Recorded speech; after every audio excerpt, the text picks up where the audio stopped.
Esas eran las grandes compañías en el planeta Tierra, en la lista de las top 100.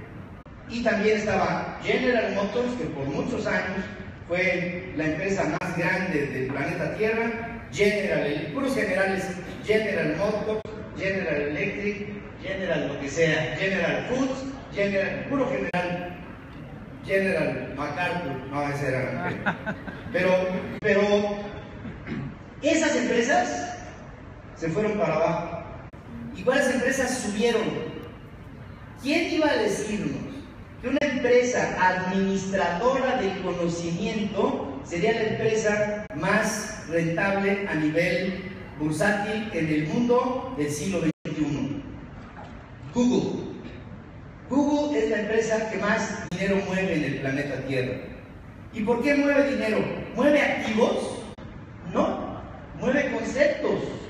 ¿Y quién nos iba a decir que por encima del petróleo y que por encima de las utilities más importantes para la humanidad, valores materiales, vendrían valores conceptuales a ser o sea, entendámoslo. Si esto me lo hubieran dicho a mí de niño, no lo hubiera yo podido creer. Que una empresa de conocimiento sería la empresa más desarrollada del planeta. La empresa con más activos y con más valores, cuando no tiene un solo activo. Y que su valor es el valor agregado del conocimiento. Dicen en España que cuando se ignora algo, se consulta con San Google y se acabó el problema. O sea, está resuelto. Quedó que ¿quién fue el general Moscardó? General Moscardó. Ese fue un general de la Guerra Civil Española que estuvo con Francisco Franco y que murió en el año 1947. Y todo lo tiene San Google. Todo lo tiene San Google. Absolutamente todo el compendio del conocimiento es lo que hoy se constituye como la empresa más importante del planeta. Nos está diciendo la tendencia de las empresas, hacia dónde va la tendencia del hombre. La mano de obra se va a suplir por la mente de obra. Y la mente de obra implica que más que desarrollar en el presente y para el futuro la fuerza física de los seres humanos, lo que tendremos que estar constantemente proyectando hacia el futuro es la fuerza mental. Y en la fuerza mental nos damos cuenta de que el talento es boundless, no tiene fronteras. No tiene fronteras el talento humano. Y no importa en dónde estés, si tú tienes, miren, en el mundo hay dinero. Lo que no hay son proyectos. Y cuando alguien tiene un proyecto que vale, ¿quién era Mark Zuckerberg hace 10 años? Era un chamaco baboso, estudiaba por ahí, bueno, baboso no, que estudiaba por ahí en una universidad y se le ocurrió una idea de socializar en su universidad para que todos estuvieran correlacionados. Hoy es una empresa que vale 125,000 millones de dólares. Y cuando tú ves eso en el Facebook, te das cuenta de que hay ideas. ¿Quién hizo WhatsApp? WhatsApp lo hizo un grupo de ucranianos. ¿Ucrania? ¿Dónde está Ucrania? ¿Dónde está Ucrania? Y lo mismo dirán los ucranianos de México, ¿dónde está México? ¿No? ¿Dónde está eso? ¿No? Pero de todas maneras, lo que les quiero decir con esto es que el mundo del talento es un mundo ilimitado. Y en ese mundo ilimitado de talento es en donde debemos de posicionar a nuestros muchachos, en el presente y para el futuro, para desarrollar su talento. El talento humano. Ese te hace volar la imaginación. Yo pensaba, hace muchos años, que en la vida ya todo estaba inventado. Y me doy cuenta hoy que eso es la mayor mentira que ha pasado por mi mente. Nada más para que se den ustedes una idea de por dónde va el planeta, para el año 2030, está a la vuelta de la esquina. O sea, faltan nada para el año 2030. El 90% de todo lo que usaremos en el año 2030 hoy no ha sido inventado, no ha sido creado. Y hoy en la India, en China, en Estados Unidos, en Alemania, en Finlandia, están preparando a los niños para empleos que todavía no existen, para empresas que todavía no se han hecho, para productos que no se han inventado. ¿Y qué es lo que le están dando a esos muchachos? Si estás hablando de un no concepto, porque todavía no se inventa, ¿en qué los estás preparando? Los estás preparando en que tengan la mente lo suficientemente abierta como para entender el cambio, porque va a ser un cambio tan avasallador. La revolución industrial tuvo un aumento gradual, la revolución tecnológica va a tener un aumento exponencial, y entre la gradualidad y la exponencialidad, ahí tenemos un proceso brutalmente, diametralmente diferente. Una tiene una progresión aritmética, la otra tiene una progresión geométrica. Y en esta proyección geométrica estamos viendo cómo el avasallar de lo que será el pensamiento humano en el futuro requiere que nuestros muchachos tengan una mentalidad, a broad mentality, enorme mentalidad, que les permita la reforma educativa. Vamos a evaluar a los maestros. Espérenme tantito. En una reforma educativa, ¿cuál es tu objetivo? ¿Los maestros o los alumnos? ¿Cuándo en la reforma educativa se ha hablado de los alumnos?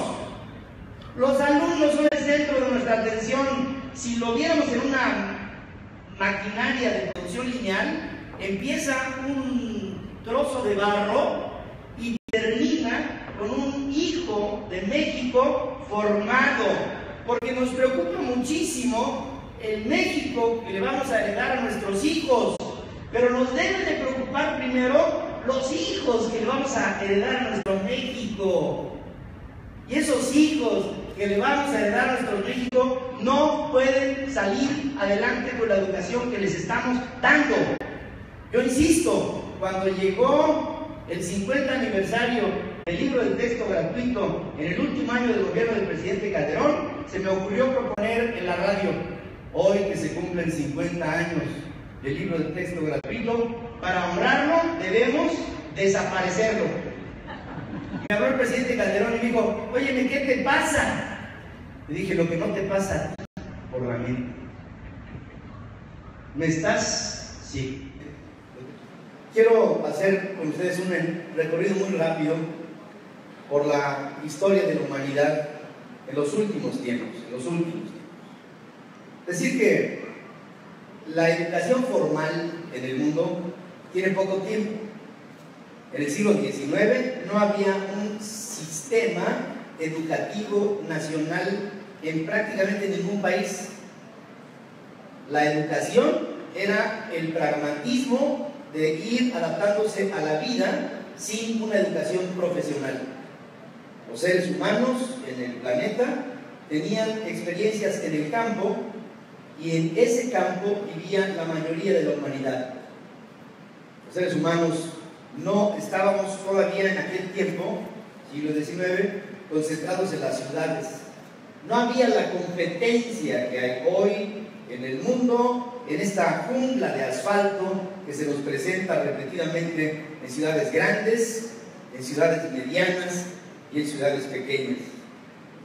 Más del 90% de la población vivía en el campo, y las actividades eran propias del campo. No requerían los seres humanos conocimientos profundos en nada. No había especialización en nada. No había la sistematización que se produjo al final del siglo XIX, principios del siglo XX, con la revolución secular de la revolución industrial. Se inventa la máquina de vapor, y con ello, primero con desechos de carbón, después con desechos petrorefinados, empezó el motor de combustión interna, y con ello la producción en línea, las fábricas. La concentración de gente se pasa del campo hacia las ciudades, y la proporción de gente que vivía en el campo cambió dramáticamente, y cuando nos dimos cuenta, los países empezaron a adaptarse a una nueva sociedad en el siglo XX, incluso implicando, entre otras cosas, los estertores sociales que derivaron en revoluciones. A principios del siglo pasado tuvimos la Revolución Mexicana. Prácticamente en toda América Latina hubo revoluciones. En Argentina, en Uruguay, en Paraguay, en Chile, en Venezuela, en Colombia, y así nos vamos, en México.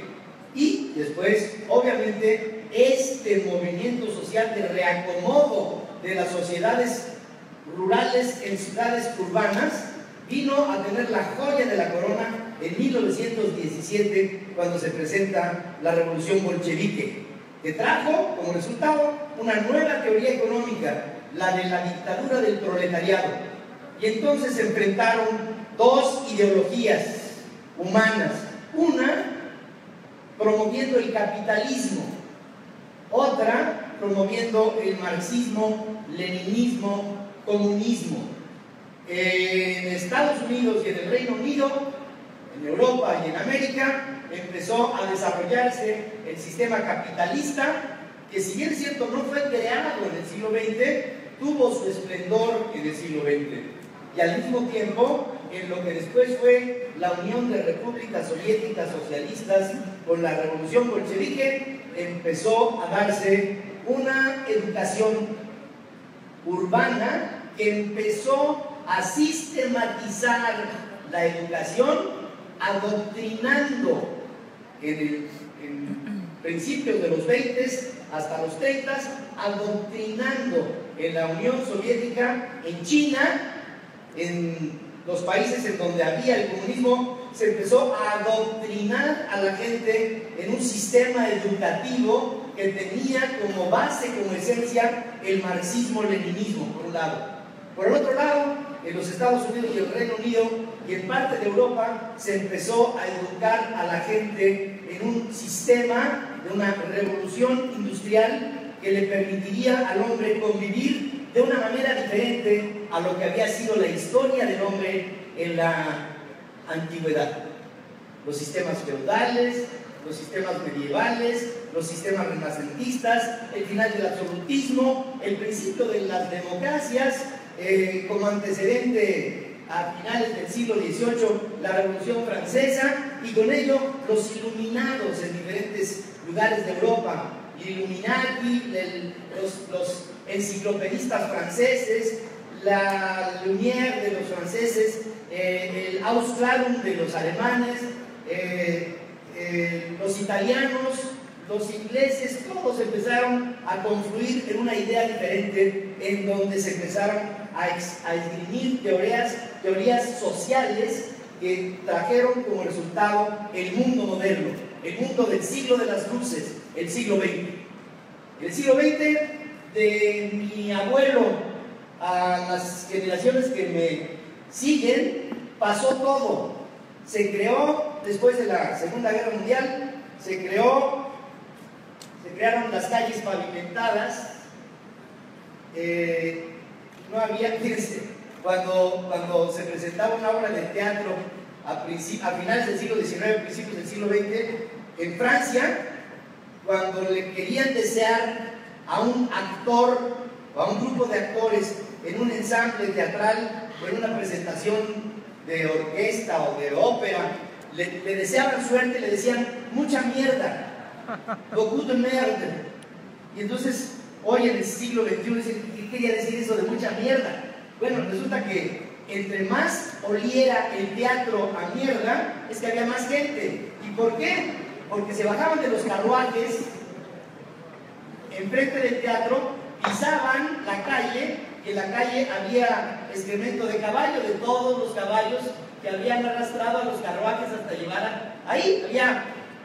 Bajaban las damas todas elegantes, pisaban pues la popó de los caballos.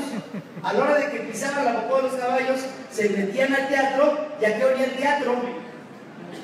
Y entre más mierda oliera, más audiencia tenía, y decían beaucoup de merde, que haya mucha mierda. Y hoy nos preguntamos, y si hoy nos desean mucha mierda, ¿no nos estarán deseando algo malo? Por supuesto que el mundo ha cambiado. Y el mundo ha cambiado hasta un punto en donde hoy empezamos a vivir el tono, la forma y el fondo de un siglo nuevo. No se nos debe de olvidar, esto es muy importante. Estamos viviendo una fase de una cuarta ola de la revolución, ya no de la revolución industrial.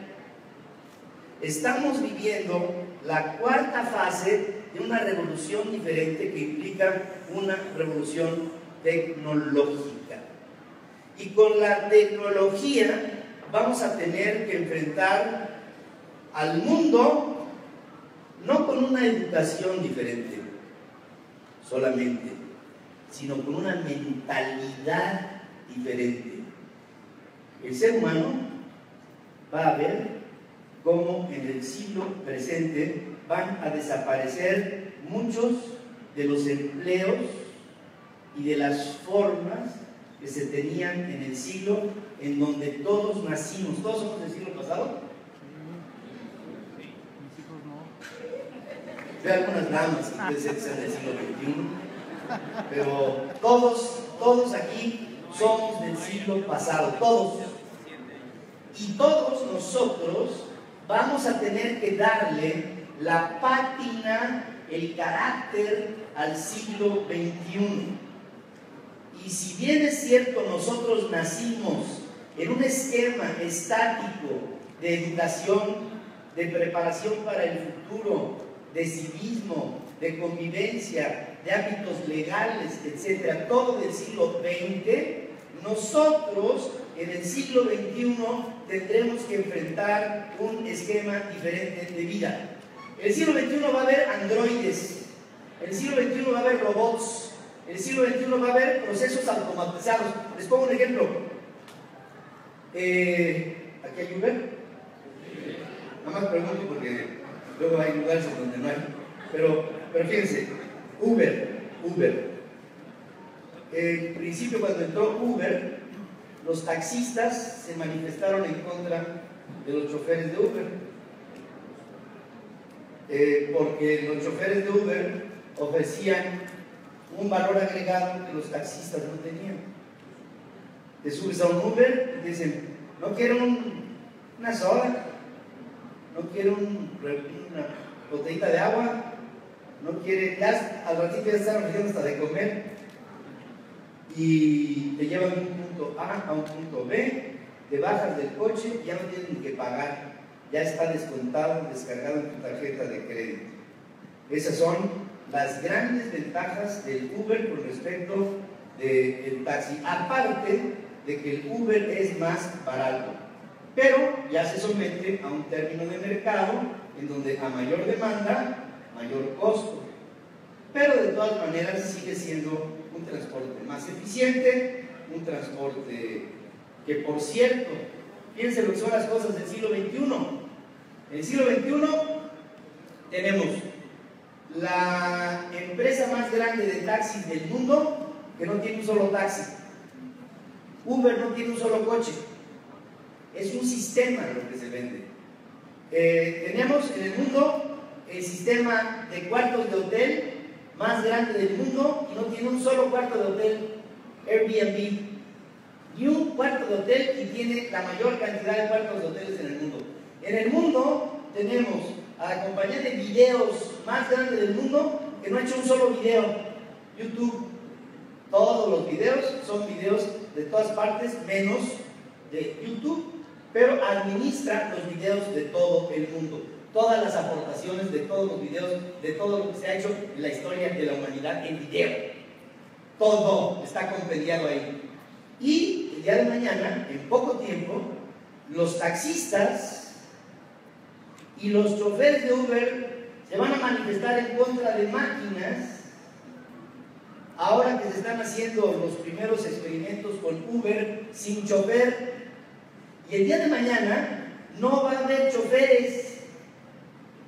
Vas a levantarte de aquí, ya terminamos de oír la conferencia, nos salimos a la calle y está esperándonos un vehículo con un número que podemos identificar, nos subimos a él, cerramos la puerta y ya no tenemos ni siquiera que decir a dónde vamos. el vehículo sabe a dónde vamos. Y como va a saber a dónde vamos de un punto A a un punto B en toda nuestra vida, nadie de nosotros va a necesitar tener un coche. Ya no va a haber coches privados. El parque vehicular de las ciudades se va a reducir en un 80, en un 90% de como son las ciudades el día de hoy. Si en la Ciudad de México hay 5 millones de vehículos, habrá medio millón de vehículos, y todos los demás que teníamos coche, que teníamos que pagar por el coche, el Nissan, el IVA, el UVA, el AVA, el seguro de cobertura amplia, la licencia de conductor, el estacionamiento, el mantenimiento, la tenencia, ¿quién sabe qué? No vamos a tener nada de eso. Y cada vez de que queramos un servicio de transportación, simplemente nos vamos a levantar, vamos a ir hacia la puerta donde estamos y va a estar esperándonos una máquina para llevarnos de un punto A a un punto B. ¿Qué es lo que implicará todo eso? Millones y millones de empleos en aseguradoras, en fábricas de vehículos, en todo tipo de servicios colaterales alrededor del automóvil, en petróleo, en consumo, en energía, en todo lo que deriva alrededor de la industria automotriz. Todo se va a alterar de una manera importantísima. Y vamos a tener servicios de transportación automatizados a nivel individual o colectivo, y tendremos también servicios de transporte colectivo altamente eficientes. Y esto que les estoy contando no es un asunto que será dentro de 40 años. Ya se están haciendo hoy en 3 o 4 ciudades del mundo experimentos con vehículos que no tienen chofer. Y nos damos cuenta del avasallar, del paso del tiempo del siglo XX al siglo XXI, cuando yo estaba muy inquieto por ahí de los finales de los años 90, porque vi que se creó la digitalización de las fotografías. De hecho, en 1996, la empresa Kodak era una empresa que se movía en el mundo con 200,000 empleados. Tenía el 85% del mercado de papel fotográfico en el planeta. Era una compañía de las outstanding companies en el Stock Exchange. Y de 1996 al año 2001, la empresa desapareció. Se acabó la organización Kodak. Eastman Kodak tronó, quebró. Y fíjense lo que son las paradojas de la vida. La empresa Kodak descubrió la fotografía digital. Pero ¿quiénes fueron los que la aprovecharon? Empresas nuevas, recientes, que la aplicaron a su innovación y entonces le dieron un valor agregado a los teléfonos. ¿Se acuerdan cuando el teléfono era nada más teléfono? Hoy el teléfono es casi mi dama de compañía. Y espero que el día de mañana no haya teléfonos integrados en supositorios. Tu ADN se va a poder determinar si eres proclive a tener diabetes, o a tener cáncer, o a tener una enfermedad cardíaca, o una enfermedad de lo que sea. Hoy en los Estados Unidos ya está habiendo farmacias en donde llegas, metes la mano, te pican un dedo, sale una